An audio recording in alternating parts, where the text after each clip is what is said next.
I don't know if the Europeans colonized half the planet, but they colonized plenty of it, maybe half. And while I am no fan of colonialism, you have to ask.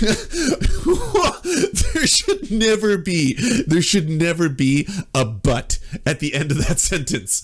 You should never utter those words. I'm no fan of colonialism, but.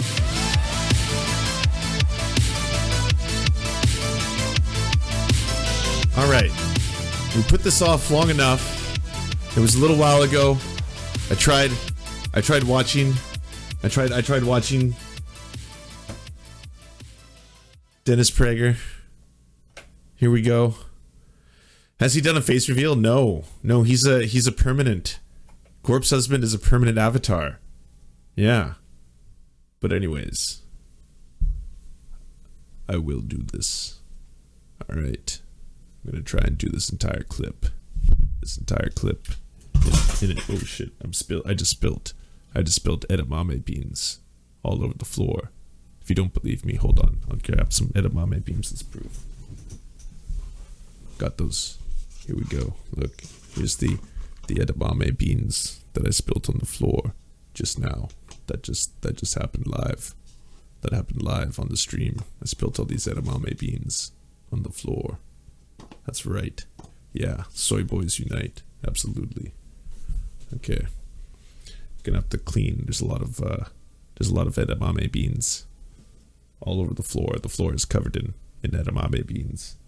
It's quite uncomfortable. All right. Anyways, let's start. Hello, everybody. Hello, y'all. Hello. Now, I worked out today and took a nap, so I am Mr. Ready to go. He basically got a full pump on. He got a nice big old pump, and now that he's big and swole, he's ready. He's ready to drop some truth bombs. So this is actually being videoed right now, but it won't be included. This, folks, is what we call an outtake. Are you? It's not an outtake if you're calling it an outtake. That's not an outtake. An outtake is a genuinely candid moment that after how does Corpse Husband do this? how does he do this? I don't.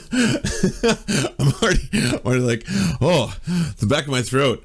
It's difficult to speak like this for more than, I don't know, even the smallest amount of time. It's quite impressive. It's quite impressive. I'm not entirely sure how he lives like this. It's wonderful though, you know.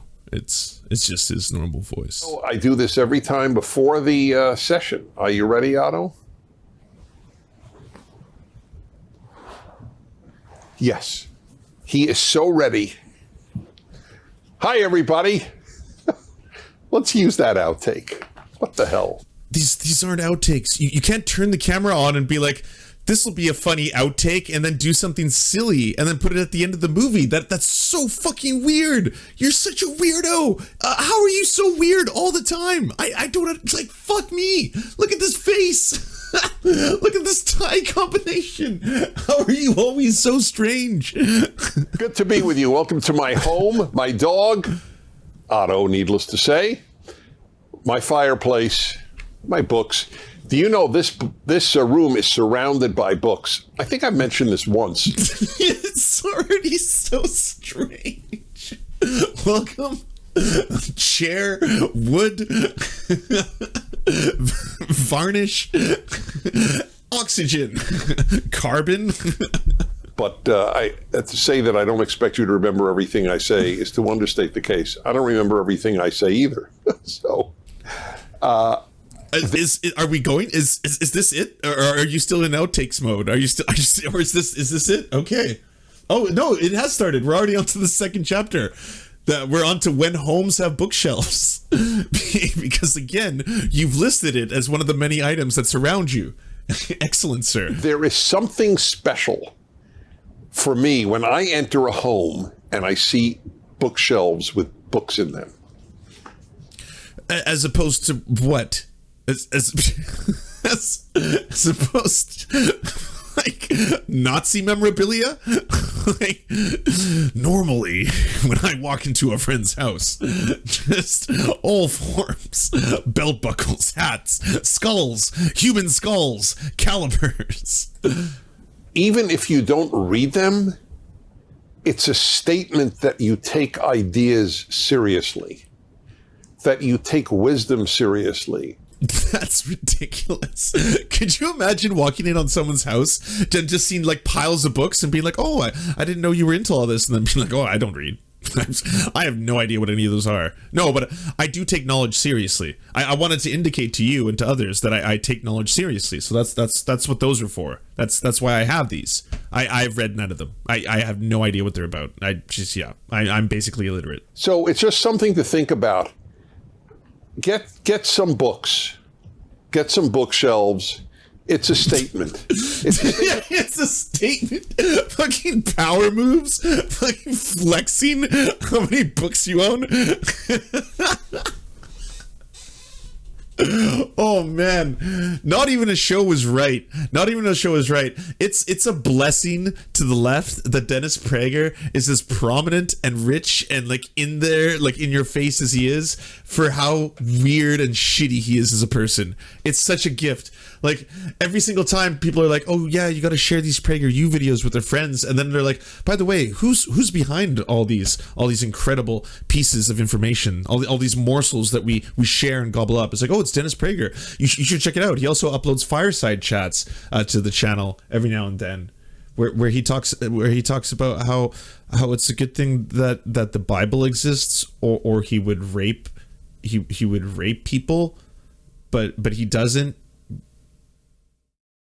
Because of the Bible, because the Bible exists. So that's what prevents it. Do you know what people say whenever they come over to the house? They come into this room. Now I have 4,000 other books aside from the 1,000 in this room. I just don't have the room, unfortunately, in my home to store them. Holy shit! He unironically does this. 4,000 books. There's no way this motherfucker has read 4,000 books. This is all so bizarre. He flexes books. Just thousands and thousands of books that he hasn't read. And every one of them was handpicked over the course of my lifetime. Buying a book was a thrill in my life, and I wish it were a thrill in more people's lives. But anyway, of course I didn't read them all. I fully acknowledge that. I basically use them for writing. Whoa, he just admitted it. I knew it. I wish it were a thrill in more people's lives. But anyway, of course I didn't read them all. You fucking weirdo. You are so fucking weird. What the fuck is wrong with you? Just thousands of books to fucking flex when people come over. You're so strange. Look at this fucking Kermit motherfucker. I fully acknowledge that. I basically use them for writing my own books and my own articles, to do research with them if I had to look something up. But of course I read a fair number, but nothing close to all of them. But it's a beautiful thing to see in a home, and it's a loss. That's why people love this background, among other things, is the books and the animals from all over the world. It's a nice collection. Oh, Otto. He's fun. Yes. Holy shit. All right, I'm going to say this. We're doing more fireside chats, all right? We are doing way more fireside chats. They're a gold mine of content. Holy shit. Dennis Prager, founder of PragerU. My word, sir. Do go on. Tell me about your dead animals and your thousands of books, you fucking pervert weirdo. And he's very non-neurotic. There are a lot of neurotic dogs. The Basset Hound we have is somewhat neurotic. But he's placid. All right, so Megan, the inimitable, the one and only, which is the same as inimitable, Megan McDonald, the producer, director, and dictator of this fireside chat. I'm offended. I know that's great. She's offended. So I'm going to have a visit with human rights, human relations. Oh my God. This is happening in real time. He's already concocting the article in his head. You can see it right now, by the way. He's already got part 3. What is it? How to get your wife in the mood when she's not in the mood, or how to have sex with your wife when she's not in the mood. That's it. Yeah. So now part 3 is being concocted. You know, when you call your wife a dictator, she gets all mad at you in your fireside chats. You know, just offer to drop one of your 4,000 books on your penis, and she might get in the mood. But I will defend myself. You are the. I'm Prager. It doesn't matter. It doesn't matter. We all bow down to HR. Anyway, I've never been there, by the way, just for the record. Okay, so. I know you edit this because right there, that was a jump cut. You went from a normal shot to a zoom in. So either you hit a little cut there and then you zoomed in on the next shot. So I know you're editing this. Why the fuck would you leave that in? Why have you left a lot of this in? She gave me a sheet of paper with some, what are these, tweets? Yeah. Look like tweets, yeah. That some folks in their 20s, I presume, have tweeted out on the subject of capitalism. So I'd like to read them to you and then respond to them, because we're living in a morally backwards and ignorant age. So here's one from a guy. Capitalism began in England around the 16th century. I can't tell if he's shitting or coming before he reads these. What the fuck is going on, my dude? I think it's a little early, but it's irrelevant when it began. They immediately went on to colonize half the planet in search of new markets, committed multiple genocides, traded slaves, and engaged in constant war. Based. In school, we learn about how communism is evil because of a famine. So. Oh, we've moved chapters. The original reason for exploration was not new markets, it was gold. People were looking for gold. People were looking for spices. People were looking for anything that they they wanted that they might not have in Europe. The Europeans were the best in the world. And they were not the only ones. Muslims explored places. I'm well aware of that. That's part of the reason Islam extends as far as China. There were a lot of Muslim sailors, but there was a desire to acquire riches, which is universal. There is no culture that has ever produced people who did not want to acquire riches. There might well be primitive cultures, but even that I don't believe. I was in Papua New Guinea twice. The first time I was in Papua New Guinea, I went out into the bush where people walked around literally only wearing leaves. It was what we would call quite primitive. I don't use primitive in a bad sense.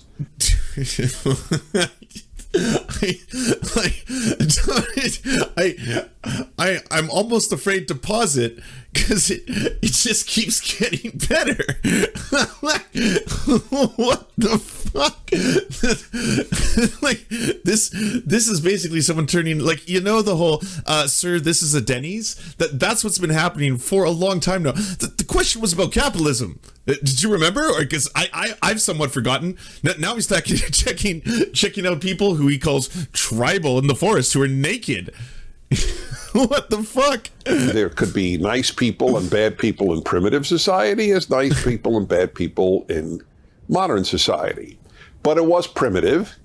And I went to visit a tribe on the island of New Guinea. And I noticed that some of the men were wearing a necklace of pig tusks. When I inquired as to why through an interpreter, I was told that this was the way in which a man could show he was wealthy by the number of pig tusks on his necklace. So even in primitive society, there was a desire to acquire wealth. That Oh my God, are you serious? That was the anecdote to disprove that the slave trade was involved in capitalism? To disprove that people seeking gold in other nations, the colonizers who committed genocide, were not doing that because of the economic incentives, the material incentives for doing that? It's about how you were checking out naked people in other countries? That's it? was the number of pigs, or the number symbolized by pig tusks, meant you were wealthy. And why did they wear it? It attracted women, just as it does in modern society, where wealthy men attract more women than poor men do. Because of the books.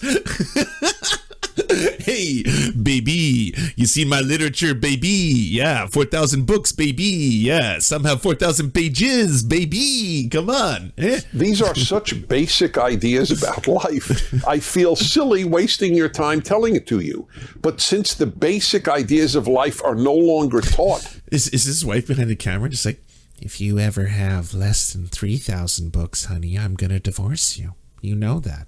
I'm only here for the books. That's right. You better keep those numbers up. I want people to think that you're into literature. Yes, that's right. People make up things based on what they would like life to be like. Oh, no, women are not attracted to wealth. Oh, no, men are not attracted to beauty. That's a denial of the realities of life. Holy fuck. Holy fuck. So this is what it comes down to. This is it. Like, the same guy who gave you such classics as the only thing preventing me from raping and abducting women on the streets is the Bible, is also reducing the entirety of the attraction between men and women, you know, coitus, the entire reason that we procreate, we make babies, all that kind of stuff. It's either wealth, or it's how hot you are. And I mean, his wife's behind the camera. Is none of this condescending? He's telling her that I only like you for your looks, and I know you're only into me for my money, for my books. That's it. It's looks and books. That's all that's going on here. So this notion, capitalism sort of created this desire to get wealthy or to have markets. Wherever there was an idea of trade, people had markets. What else does he write? Let's see. Colonize half the planet. I don't know if the Europeans colonized half the planet, but they colonized plenty of it, maybe half. And while I am no fan of colonialism, you have to ask. There should never be a but at the end of that sentence. You should never utter those words. I'm no fan of colonialism. But hear me out. What are you ramping up to, sir? What are you? Oh, I'm so curious. Please unleash upon us, Daddy. Compared to prior to colonialism, what was the society like? I'll give you an example. Holy fuck. Holy shit. This is 8 minutes. We're only 8 minutes into this. Fucking, oh man. The noble slave owner. Listen to him. He's the noble slave owner. What would they be doing if not for me? I mean, it's a little bit hot out here. I have to say, indeed it is. But these savages, had not it been for me and my chains, well, they may be running in the streets. Yes, no. India is so big that it's really called a subcontinent. It's really a continent unto itself. India consisted, and still does, of a vast number of languages, groups that speak completely different languages from another, Hindi and Tamil and a whole host of other languages. The British colonized India, and one of the things that they gave India was a common language. That is why you could have an India that would actually develop. You cannot have a society develop where no one can talk to each other, right? That's even if you went to college, that should not be an obscure principle. And I say that as a joke, but it's not a joke, because people are not taught to think clearly in college. A very big problem. Anyway. What the fuck? You can't be serious. This is the founder of PragerU, everybody. Holy shit. Saying that the colonizers, the British colonizing India, it was to their benefit. Man, oh yeah, fuck. The millions and millions of people that died and starved, it was all worth it to be able to speak English. Oh, but for the glory of the white fucking language. Yes, thank you. So they gave the Indians a united language. That is why Indians at this time can talk to each other from North India to South India and East to West. What do they talk to each other in? Overwhelmingly English. Here's another thing that the British gave them. The British... This is fucked. This is fucked. Like, do the Holocaust next. Do the Holocaust next. What were some of the benefits of the Holocaust, sir? Can we hear about those next? Yeah. This is a famous story of one of the British governors general of India, who learned that there was a practice called sati. Sati was the practice wherein a widow would jump into her husband's funeral pyre. When his body was cremated, she would jump into the fire and be burned to death. This was what widows did quite commonly, and it was known, as I said, as sati. So he decided to ban it in India. And some Indians said to him, well, this is our practice. And he said, okay, and it is the English practice to hang people who practice sati. That was his response. And that pretty much ended sati in India.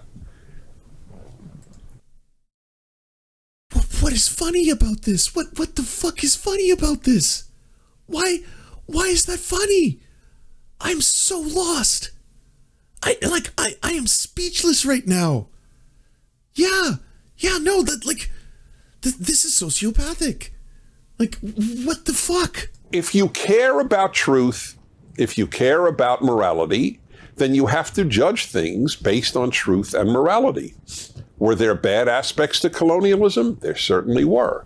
Were there good aspects to colonialism? Well, it depends where. Some areas, what the Belgians did in the Congo was pure evil. But what the English did in India was not.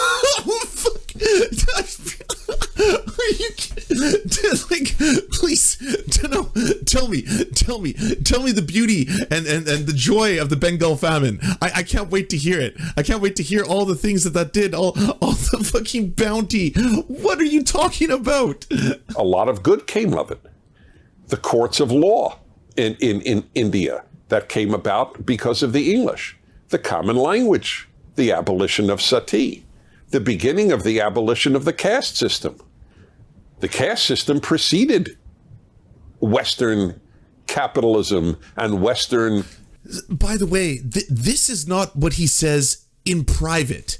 I can't even imagine what he says in private. The amount of N-words that must leave this man's fucking, throat. It's unbelievable to me. This is what he says when he records himself and feels good putting it on the internet, on the school channel that he has. That's what he feels comfortable with. Talking about how it's a benefit. Like these savages that the British finally put under their heel. And think fuck for this. But not for the colonizers. Well, then maybe if they wouldn't have the ability to speak the common tongue. The king's British as well. Yes. Think fuck for that. Yes. This is ancient. This notion like the world was beautiful prior to the West's exploring it and even taking over a lot of it is just a gigantic body of ignorance.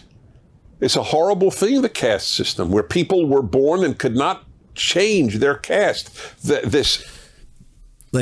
You know those stories, the man in the high castle. When people theorize, well, what would happen had the Nazis won the war? You would definitely have your Dennis Pragers who would be on television and who would be saying, by the way, there were benefits to the Holocaust. I mean, yes, there's obviously there was a lot of problems, and then there's some things we would have done differently. But I have to say, at the end of the day, there was a lot of benefits, and here they are. I'm not going to list them to you in my fireside chat. Class is not as good a term as caste, but that's what it implies. If you were born into the lowest caste known as untouchable, What do you think happened when the British came along? It reinforced the caste system. It made it so much worse. Holy fuck. It added the British and the monarchy at the very top of the caste system as well. It added a racial aspect to it. You did the dirtiest work in the society, and you could not marry up, and you could not earn money to go up. You could not leave it. It was fixed. Just as if you were a Brahmin, the highest caste, that was fixed. So please don't romanticize pre-colonization worlds. The human species produces crap under all circumstances. The issue is, what do you do to make people better? How do you make a better society given the raw material of human nature? That's the single most important question you could ever ask. This is the material. How do we make something good of it? And in the West, with all its flaws, which existed everywhere in the world, slavery was universal. The bad stuff of the West was universal. The good stuff of the West was unique. That's the most important thing for you to remember. The question is not why were there wars? You think there weren't wars before the West? Or Does anyone remember the question? Does anyone remember the tweet? Like, we've gone so far. We're so far beyond the pale now.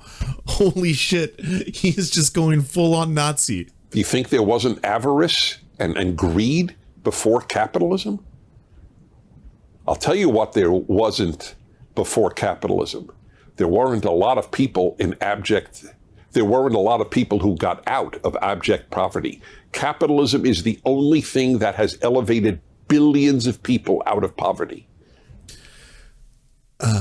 So what's next? It's the benevolent slave owner. That's what he's been this entire time. It's for the good of the people. You see, all you poors, you can't be trusted to live your best lives, and so that's why you need to be subjugated, put into classes, if you will. That's the best way to do this. And before that, we had an even better system. It was feudalism, and I wish we could go back to that. And you know, the whole idea of having lords and serfs, that was decidedly better for people in my position, of course. But what was even better than that, of course, slavery. That was great. You know, master, aka me, Dennis, and slave, aka you. And that was a great relationship. You know, again, had it not been for the masters, what would they be doing? They'd probably be involved in some strange, tribal traditions of the sort.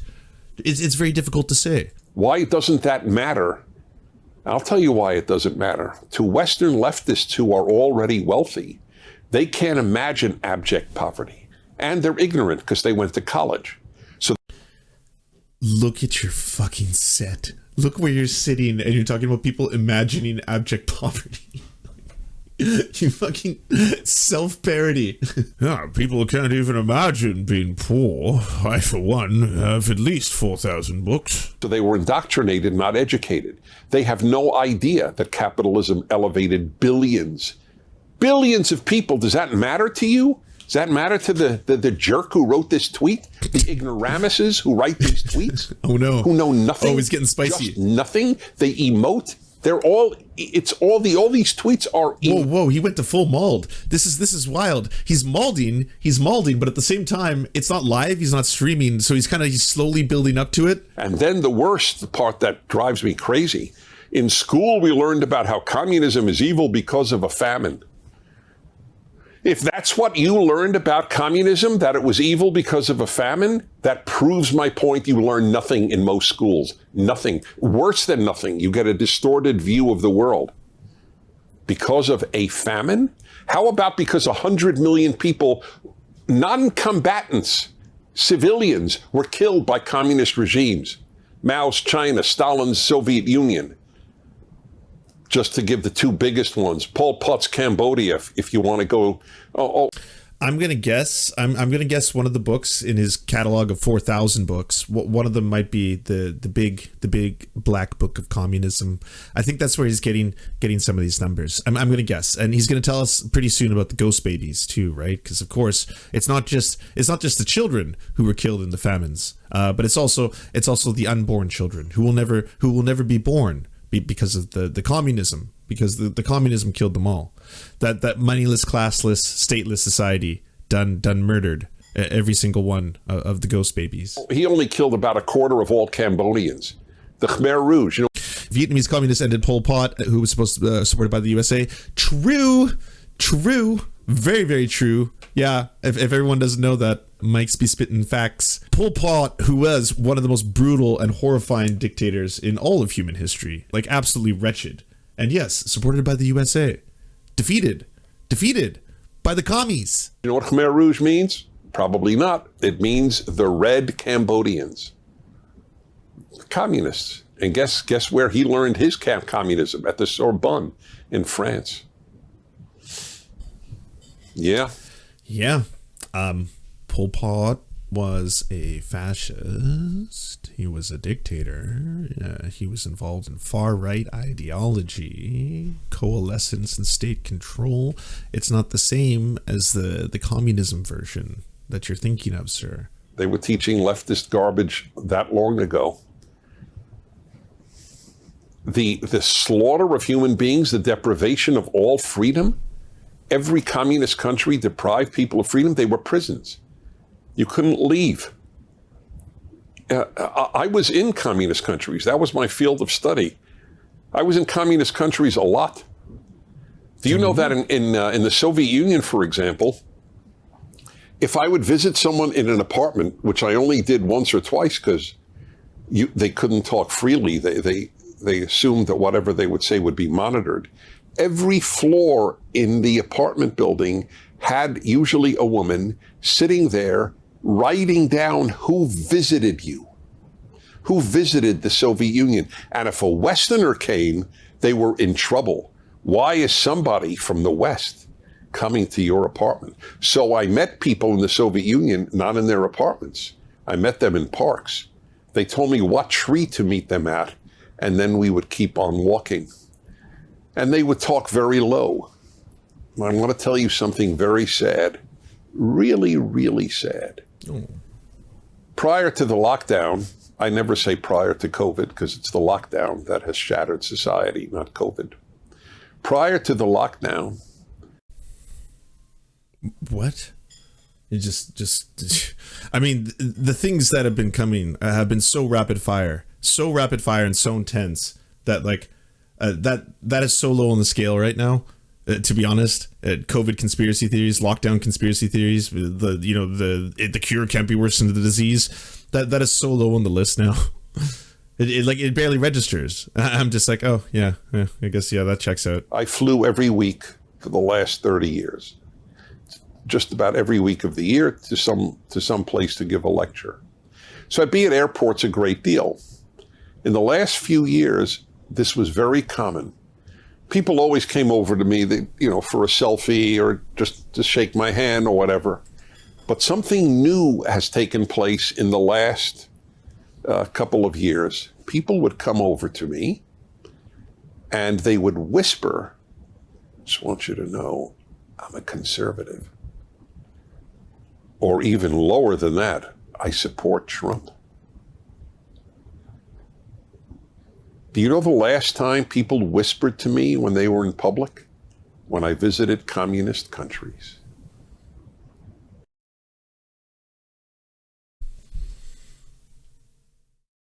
This is a Denny's. Like, sir, this is a Denny's. That's all I've been thinking from start to finish. Unreal. Wow. Dennis. Why do they have like such a desire to be persecuted? Like genuinely. And I don't think they could stand for more than 2 seconds under real persecution. But it's just that idea, right? Like, oh yeah, wow, it's tough out there. We have to hide our MAGA hats, and we have to live in the shadows, speak in coded tongues, wear masks, hide power levels. That's very sad. It's both scary and sad. People are afraid to say out loud what they think if it's against the left. Oh no. I mean, you better be careful, because last I checked, America's all capitalist, and now you're saying that in America the same problems exist to you that happened to the commies. Better be careful here, Mr. Prager. We have that in this country. A famine, that's all you learned about communism? There was a famine? You didn't learn the 100 million? The spectacular deprivation of human rights? The horrible economic and health conditions in communist countries? You didn't learn that? And did you not learn about anything that happened, I'd say, in the past 1,000 years of British history?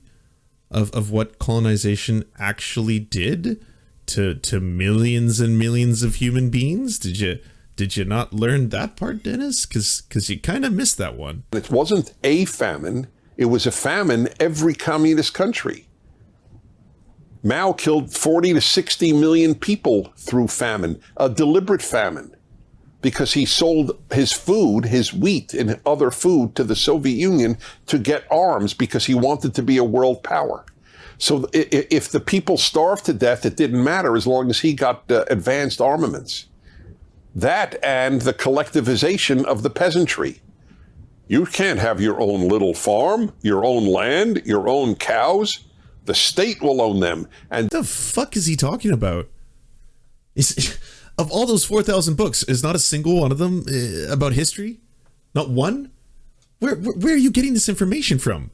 What do you think the Great Leap Forward was? They literally took away everything, their pots and pans and their animals, until 40 to 60 million starved. Read about it. Read about the deliberate famine against the Ukrainians. Read about it. I haven't. I have no idea what I'm talking about, but you could be the first. Someone has to. Done by Stalin. 5 to 6 million Ukrainians starved to death. An anti-Trumper historian, Ann Applebaum, wrote The Red Famine. So you don't have to worry about it being written by someone who's conservative or who's on the right. She was an anti-Trumper with passion. But she wrote a great book it's called The Red Famine, on what the Soviets did to the Ukrainians.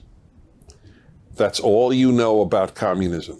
You know all the bad parts of capitalism because you don't value liberty. You know why you don't value liberty? Because you take it for granted.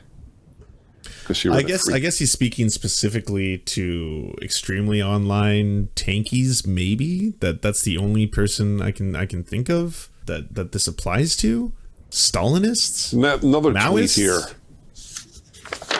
Yes, I'll give you one more. I don't have a dream job. I have a dream community role. I don't want to work for profit in a world where that's the priority. I want to work because I love the people around me. That's my dream, not labor under capitalism. It sure is a dream. You want to work because you love the people around you. So if you don't love the people around you, you'll quit your job? Who loves everybody around them? What kind of make-believe world do you live in? People love a handful of people in their lives. They love their family, hopefully. Not everybody loves their family. And they love their friends. You are going to work in a place where you love the people around you? Ooh, that's a dream. I mean, I understand, Dennis, why you are probably surrounded by a lot of people who don't love you. Why he's like, it's weird. It's weird. Everyone around me doesn't really like me, and I guess I don't like them either. That's just the way it's supposed to be, right? I mean, fuck, the guy just said on camera in front of his wife that the only thing that women are attracted to is money, and the only thing that men are attracted to is hotness. That, like, he said that out loud. So clearly he's like, yeah, I know we don't love each other. I get that. I know the deal. All right. I'm here for the body. You're here for the books. That's it. Body and the books. I in some ways, do love the people at my radio station. A lot of wonderful people there. I do work for a profit, and they work for a profit. And why is it wrong to work for a profit?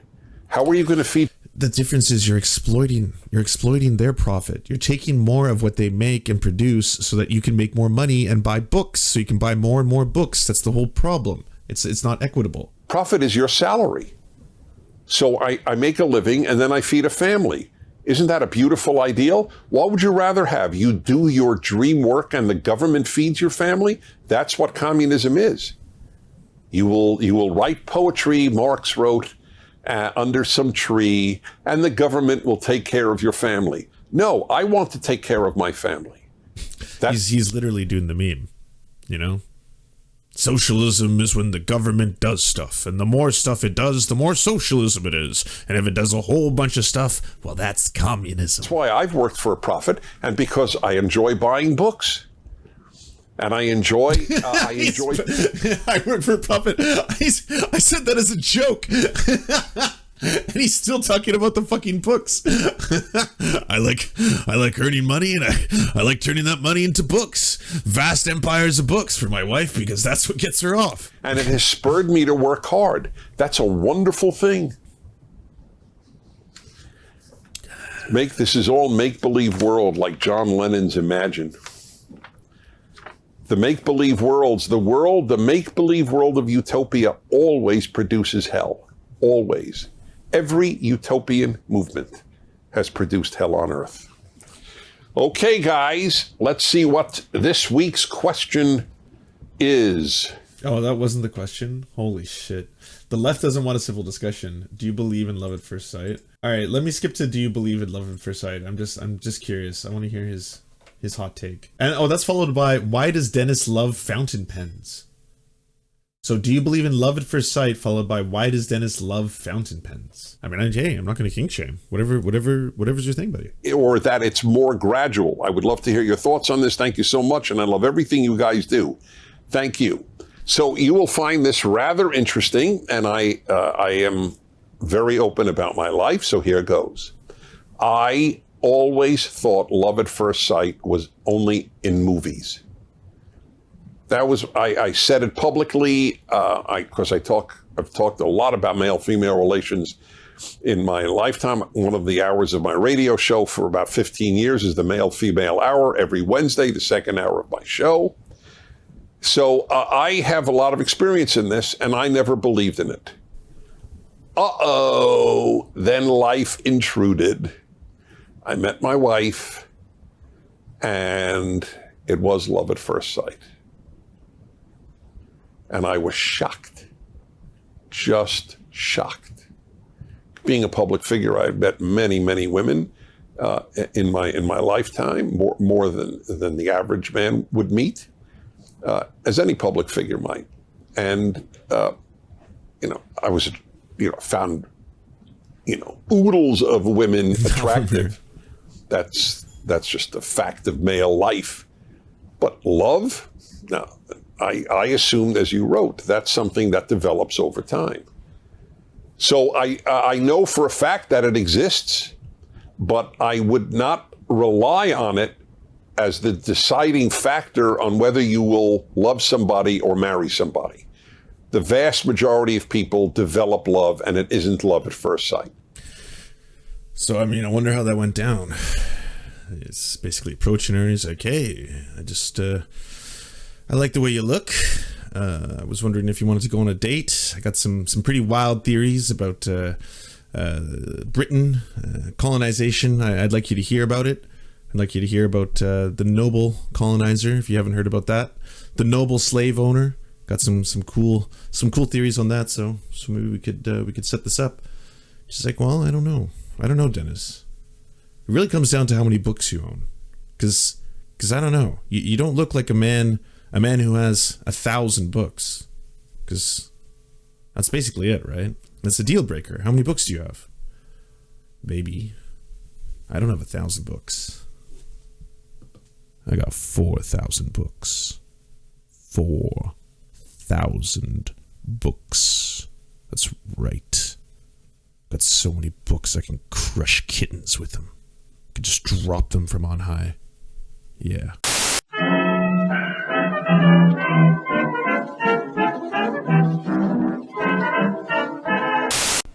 Hey everyone, Owen here. That's meaningless to you because you don't know who I am. Please fix that. I'm so lonely. I've got a channel called Realm W where I talk about politics, games, and culture in order to provide an alternative to traditional game-centric content. I don't so much make games content for leftists as I make leftist content for games. We've talked about subjects ranging from the sometimes weird, sometimes cool politics of Twilight Princess and Majora's Mask, the intersection of gender politics and fan wiki policy, the questionable conversations and cultures in speedrunning, and the history of unionization within the games industry. If any of that sounds interesting to you, well, you're in the right place. I hope you check me out. What lies around the corner? Never knowing who's going to kill you. Are you the next one to be murked? You never know if it's a friend or a foe. If you want to see the biggest names in BreadTube and Left Twitch and Butterthing and I don't know the fucking names anymore, come see Left Among Us. If you want us to advertise your channel or work, please go to weareserfs.com and email us a 20 to 30 second ad, and we'll take it on to the end of one of our videos to help promote your leftist channel or progressive something. Whatever you do.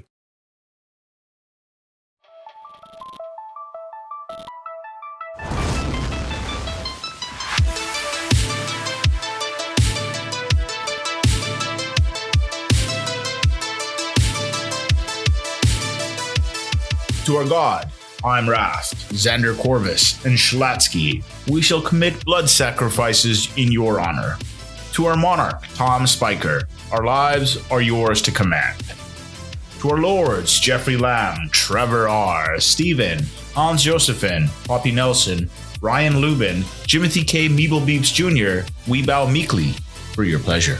To our knights of the round table, Josh Mickelson, Dylan Bythe, Zach Christensen, Todd Buckingham, Todd Lajeunesse, Political Puppy, Jimmy Bignuts, Andreas Chitoro, Good Poon Hates Cops, That's Solid Poon Then, Dr. Zayas, Yoppy, Violent Orchard, Sophie Baby, Jack Darko, Thomas Barretton, J. Fraser Cartwright, Goofalankius, Melissa Murphy, Nicholas Marks, Alexander Thaler, Ali Rada Jaffer, Alex Gauvin, Radical Maniac, we salute you.